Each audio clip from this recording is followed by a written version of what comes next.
अपनी पूरी ज़िंदगी इस देश के दबे कुचले लोगों के लिए समर्पित की है। मैंने ये फैसला लिया कि मुझे ना कोई शादी करनी है, ना कोई परिवार बनाना है। मेरा पूरे देश के अंदर जो दबे कुचले लोग हैं वो मेरा अपना परिवार है।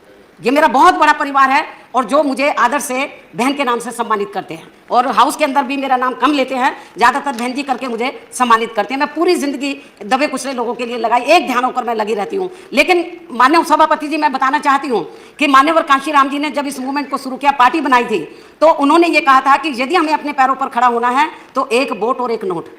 एक यदि आप हमारे दबे कुचले लोग अपनी पार्टी को पैसा देंगे वोट के साथ साथ, तो हमें बड़े बड़े पूंजीपतियों के ऊपर निर्भर नहीं रहना पड़ेगा। नमस्कार दोस्तों, एक और वीडियो में स्वागत करते हैं हम आपका। इस वीडियो में जैसे हमने देखा कि मायावती जी कैसे बहुत ज़्यादा ही गुस्सा हो गई थी पूरे लोकसभा में, पूरे राज्यसभा में कैसे गुस्सा हो गई थी, लोकसभा में कैसे गुस्सा हो गई थी, देख सकते हैं आप लोग। और वो गुस्सा इसलिए हो रही थी क्योंकि मान्यवर कांशीराम जी की बात आ गई थी वहाँ पे। और मान्यवर कांशीराम और डॉक्टर भीमराव अंबेडकर जी पर जब भी सवाल उठते हैं तो मायावती जी बहुत ज़्यादा ही गुस्सा हो जाती हैं। और यही कारण है कि मायावती जी आज भी उसी तरह गुस्सा हो गई। और ये बहुत दिन पहले का रिपोर्ट है जो मैं आपको दिखा रहा हूँ, बहुत दिन पहले का इंटरव्यू है मायावती जी का जो उन्होंने दिया था जब वो लोकसभा में थी। ये 2017 या 16 का है, जिसमें उन्होंने अपने बयान दिए थे, निष्पक्ष होकर अपने बयानों को सामने रखा था। और साथ ही साथ मोदी सरकार के छक्के छुड़ा दिए थे इस वादन में। उन्होंने वाद विवाद किया था मोदी सरकार से और बहुत बार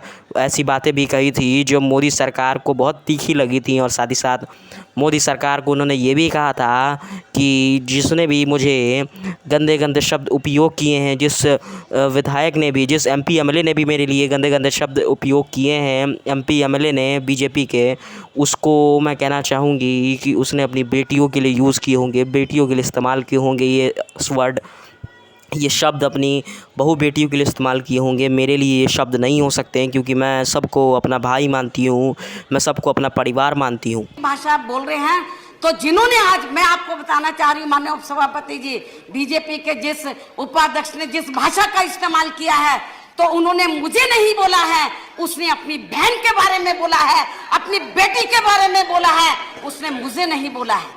क्योंकि पूरा समाज मुझे अपनी बहन समझता है।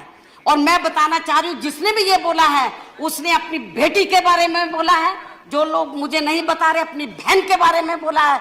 और ये जो उसने शब्द का इस्तेमाल किया है, तो पूरा देश मेरे ख्याल बीजेपी को कभी माफ नहीं करेगा। आपने जैसे देखा कि किस तरह मायावती जी गुस्सा हो गई थी, पूरे लोकसभा सदन में जितने भी पार्लियामेंट में लोग थे सब देख रहे थे मायावती जी को, किस तरह मायावती जी भाषण दे रही थी बिना डरे हुए।